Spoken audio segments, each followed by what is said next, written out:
आज की क्लास में हम बात करने वाले हैं role of government organisation national council for teacher education, जिसको हम NCETE के नाम से भी जानते हैं। इससे पहले की क्लास में हमने रोल ऑफ गवर्नमेंट ऑर्गेनाइजेशन में NCERT देखा था। दोनों ही बहुत इम्पॉर्टेंट टॉपिक है। आप एजुकेशन फील्ड में हैं, चाहे आप नॉर्मल में हैं, चाहे आप स्पेशल एजुकेशन कर रहे हैं BEd में, DEd में, MEd में, या इवन कि आप एजुकेशन के अंदर आप कुछ भी काम कर रहे हैं, तो आपको इनके बारे में पता होना चाहिए। एज अ सिलेबस आपको पता होना चाहिए। आप कंपटीशन एग्ज़ाम दे रहे हैं तो पता होना चाहिए। आप एज अ प्रोफेशनल काम कर रहे हैं, किसी टीचर भी हैं, लग चुके हैं, तो भी आपको पता होना चाहिए इनके वर्क क्या है। बहुत इंपॉर्टेंट टॉपिक है। तो चलिए बिना वक्त ज़ाया किए आज की क्लास को शुरू करते हैं। लास्ट तक क्लास में बने रहिएगा। मैं प्रीति आपके अपने channel Mantra education hub always is the right way में एक बार फिर से बहुत बहुत स्वागत करती हूँ। आज की क्लास तक लास्ट तक बने रहिएगा। कैसी लगी क्लास ये ज़रूर बताइएगा। पसंद आए तो लाइक और शेयर किए बगैर बिल्कुल मत जाइएगा। साथ ही हमारे चैनल पे आने वाली वीडियो जो है आपको इन्फॉर्मेटिव लग रही है, किसी तरीके से थोड़ी सी भी हेल्प कर रही हैं, तो आप चैनल को सब्सक्राइब और बेल आइकन को ज़रूर दबा दीजिएगा, जिससे इस चैनल पे आने वाली वीडियो की नोटिफिकेशन आपको जल्दी से मिले। आप हमें फेसबुक और इंस्टाग्राम पे भी फॉलो कर सकते हैं, लिंक मैंने डिस्क्रिप्शन पे दे दिया है। तो चलिए बिना वक्त ज़ाया किए आज की क्लास को शुरू करते हैं और देखते हैं NCTE है क्या। सबसे पहले हम लोग कुछ बेसिक नॉलेज जान लेते हैं इसके बारे में।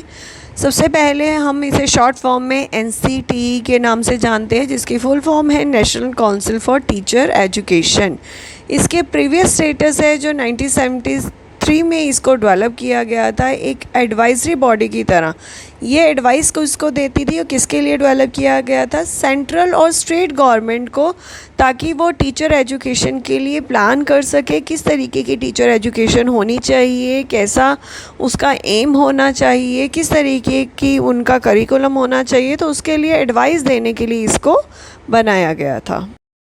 नेक्स्ट NPEI 1986 में, और उसी को इम्प्लीमेंट करने के लिए उसके बाद में प्रोग्राम ऑफ एक्शन आया था।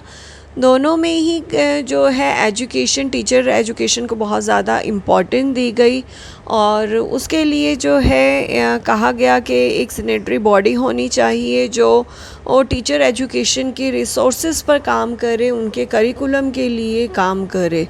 तो यानी ज़ोर दिया गया उस चीज़ के लिए, ज़रूरत लगी एक बॉडी होनी चाहिए जो टीचर एजुकेशन पर वर्क करे।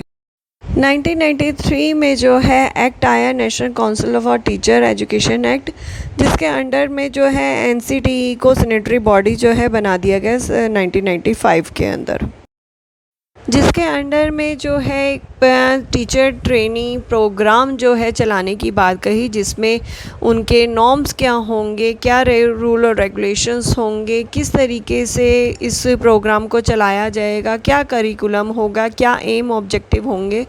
तो वो सारी चीज़ें जो है NCTE पर रखा गया कि वो किस तरीके से जो है इसको बनाएगी, मेंटेन करेगी।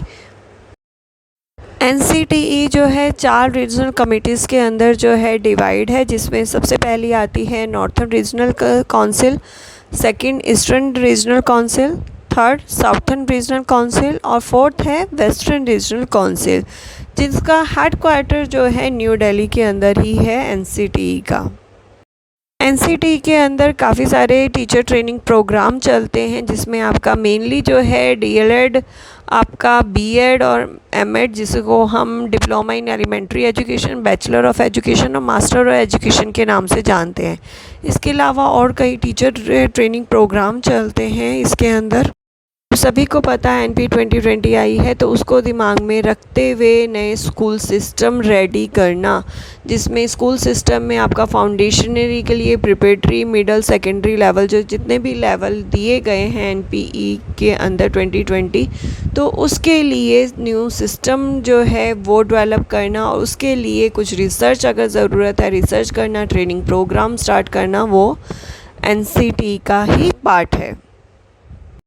NCTE का बहुत बड़ा रोल है टीचर एजुकेशन के अंदर। तो integrated teacher education programme, national professional standard for teachers, national mission for monitoring, इस तरीके के बड़े बड़े प्रोग्राम भी NCTE ही चलाता है। इसके अलावा टीचर एजुकेशन प्रोग्राम के अंदर क्या रिवाइज होगा वो भी NCTE देखता है।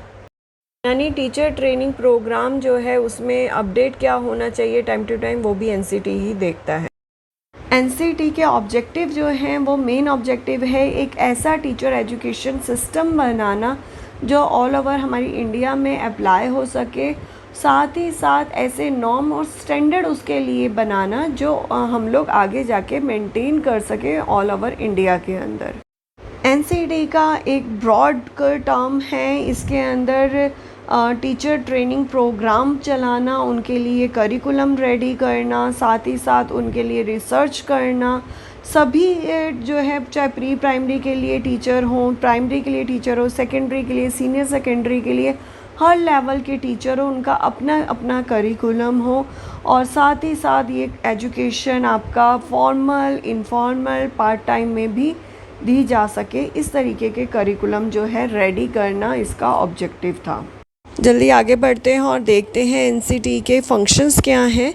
सबसे पहला हमारा जो फंक्शन है वो है एनसीटी का सर्वे और स्टडी करना कि किस तरीके से एजुकेशन, टीचर एजुकेशन को बेटर बनाया जा सकता है, और उसका जो भी रिसर्च और सर्वे कर रहे हैं उसे पब्लिश करना जो है एनसीटी का वर्क है। सेंट्रल गवर्नमेंट, स्टेट गवर्नमेंट है या यूनिवर्सिटीज़ हैं या यूनिवर्सिटी ग्रांट कमीशन है, रिकॉग्नाइज्ड इंस्टीट्यूशन है, तो उनको टीचर एजुकेशन प्रोग्राम जब बनाया जा रहा है उसके लिए क्या प्लान है, क्या प्रोग्राम है, तो उनका भी रिकमेंड लेना ताकि एक अच्छा प्रोग्राम बन सके, उनके आइडियाज़ लेना, उन्हें इन्वॉल्व करना एजुकेशन प्रोग्राम बनाने के लिए। ऑल ओवर जो भी एजुकेशन प्रोग्राम चल रहा है, टीचर एजुकेशन प्रोग्राम, तो उससे कोऑर्डिनेट करना, उस पर मॉनिटरिंग रखना कि नॉर्म्स और रेगुलेशंस के साथ चल रहा है या नहीं चल रहा है, तो उससे मॉनिटरिंग और कोऑर्डिनेट करना।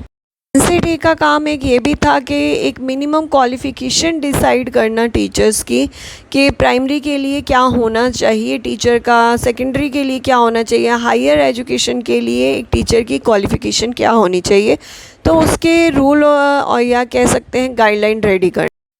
एनसीटी का काम ये है कोर्स बनाना, कोर्स की एलिजिबिलिटी डिसाइड करना कि एक टीचर ट्रेनिंग एजुकेशन के अंदर मिनिमम क्या एलिजिबिलिटी होनी चाहिए उसमें एंटर होने की, साथ ही साथ उस कोर्स की क्या टाइमिंग होनी चाहिए, कितने कैंडिडेट्स उसमें एडमिशन ले सकते हैं, ड्यूरेशन क्या रहेगी उस कोर्स की, उसका करिकुलम कैसा होगा, क्या मोड रहेगा, वो सारी चीज़ें डिसाइड करना जो एनसीटी का ही काम है। कोर्स के साथ साथ ये कौन रन करेगा इंस्टीट्यूशन, उस इंस्टीट्यूशंस के लिए क्या नॉर्म्स होने चाहिए, उनके पास क्या क्या चीज़ें होनी चाहिए जो उनको चलाने की, ये प्रोग्राम चलाने की परमिशन दी जाएंगी, तो उसके लिए जो गाइडलाइंस रेडी होती हैं वो भी एनसीटी ही द्वारा किया जाता है कि कौन से इंस्टीट्यूशन जो है कोर्स चला सकता है, कौन सा ट्रेनिंग प्रोग्राम चला सकता है, वो गाइडलाइन सारी एनसीटी द्वारा ही डिसाइड की जाती है। इसके अलावा जो है एडमिशन का क्या क्राइटेरिया रहेगा, जो भी टीचर एजुकेशन प्रोग्राम ले रहा है स्टूडेंट, उसकी क्वालिफ़िकेशन, उसका क्राइटेरिया, एडमिशन प्रोसेस क्या रहेगा, वो गाइडलाइन भी एनसीटी के द्वारा ही डिसाइड की जाती है। एडमिशन के बाद आते हैं ट्यूशन फ़ीस पे, क्या फ़ीस रहेगी, कौन से इंस्टीट्यूशन कौन से कोर्स की कितनी फ़ीस ले सकते हैं, वो गाइडलाइन भी एनसीटी द्वारा ही जारी की जाती है। करिकुलम, नॉर्म्स, गाइडलाइन प्रिपेयर करने के अलावा जो है एनसीटी का काम है रिसर्च करना, टीचर एजुकेशन के लिए क्या चीज़ें जो है, किस तरीके की टेक्निक, किस तरीके का करिकुलम या कैसे उसे इम्प्रूवमेंट की जाए, तो उस पर रिसर्च करना भी एनसीटी का काम है। इसके अलावा जो भी गाइडलाइन बनाई गई हैं, जो भी नॉर्म्स बनाए गए हैं, उसे इम्प्लीमेंट किया जा रहा है या नहीं किया जा रहा है, उसे एग्ज़ामिन करना, उसका रिव्यू लेना जो है वो भी एनसीटी के एक फंक्शन में आता है। इसके अलावा जो है इंस्टीट्यूशन, जो रिकॉग्नाइज्ड इंस्टीट्यूशन हैं, वो गाइडलाइन फॉलो कर रहे हैं, नहीं कर रहे हैं, उनकी जवाबदेही, उनकी परफॉर्मेंस कैसी है, उसके लिए जवाबदेही का भी गाइडलाइन जो है एनसीटी द्वारा डिसाइड किया जाता है और उन्हें जवाब देना होता है एनसीटी।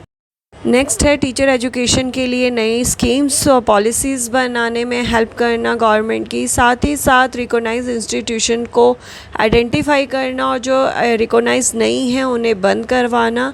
इसके अलावा नए इंस्टीट्यूशंस जो है उनका सेटअप डालना, ताकि और ज़्यादा टीचर एजुकेशन जो है प्रोग्राम चलाए जा सके। अलावा टीचर एजुकेशन जो है उसको इन सभी इंस्टीट्यूशन जो है एक कमर्शियल ना बना दें, उसको रोकने के लिए जो भी नेसेसरी स्टेप हो सकते हैं वो उठाना, ताकि जो है एजुकेशन इम्प्रूव होने की बजाय डाउन ना होनी शुरू हो जाए। तो उसके लिए जो भी स्टेप नेसेसरी ज़रूरी लगे वो उठाना। के अलावा अगर कोई गवर्नमेंट जो है उसे कोई काम सौंपती है सेंट्रल गवर्नमेंट, तो वो उसका करने की पूरी उसकी रिस्पॉन्सिबिलिटी है कि वो उसको काम को पूरा करे। तो ये इसका लास्ट काम है और यहाँ पर जो इसके सभी फंक्शन जो है ख़त्म होते हैं और ये अप टू डेट होते रहते हैं टाइम टू टाइम। जैसे जैसे आगे समय बढ़ता है, कोई स्कीम आती है तो इसकी जो है रिस्पॉन्सिबिलिटी फंक्शन जो है बढ़ा दिए जाते हैं। तो यहाँ पर जो है आज एनसीटी जो है क्लास ख़त्म होती है। उम्मीद करती हूँ आपके उसके ऑब्जेक्टिव, उसके फंक्शंस जो हैं समझ में आए होंगे। अगर समझ में आए हैं तो एक लाइक ज़रूर कर दीजिए, साथ ही साथ मेरे फ्रेंड को भी ज़रूर शेयर कर दीजिएगा। अगर किसी तरीके की आपकी क्वेरीज़ है या कुछ प्रॉब्लम है या आप कुछ पूछना चाहते हैं तो वो कमेंट सेक्शन में लिख सकते हैं, मैं ज़रूर उस पर रिप्लाई करूँगी। आज के लिए बस इतना ही। जाने से पहले अगर आपको हमारी क्लासेस इन्फॉर्मेटिव लग रही हैं, ज़रा भी आपको हेल्प कर रही हैं, तो चैनल को सब्सक्राइब और बेल आइकन को ज़रूर दबा दीजिए। साथ ही साथ आप हमें फेसबुक और इंस्टाग्राम पे भी फॉलो कर सकते हैं, मैंने लिंक डिस्क्रिप्शन में दे दिया है। आज के लिए बस इतना ही। एक बार फिर से हाजिर होंगी एक नए टॉपिक के साथ, एक नई अपडेट के साथ। नमस्ते, शुक्रिया।